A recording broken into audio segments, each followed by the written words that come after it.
Hey guys, this is Ryan Blair here at Kaizink, and today I'm showing you how to take a leatherette heat transfer patch and either cut it down to a smaller size and engrave it, or cut it to a custom shape like this.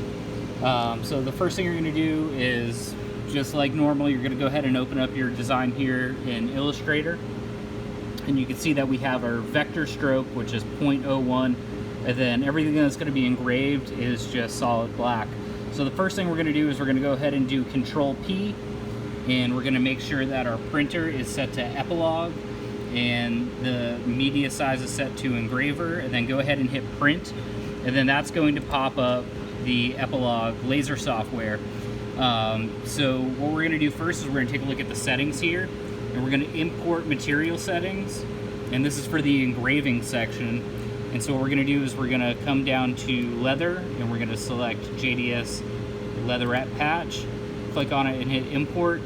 And then on the cutting, the vectoring side here, we're going to import material settings, and we're going to make sure that vector is selected, which it should by default. And then we're going to select leather cutting an 1/8 inch. We're going to import that.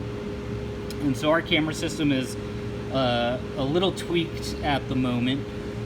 So the first thing we're going to do is, once it's in here and you've got your leatherette already in the laser as it is, we're going to come over here. You can see our leatherette there.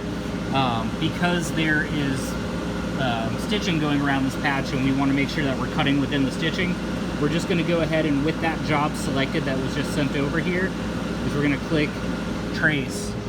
And you can see with the red dot laser, we are tracing and we are within the stitching on the patch.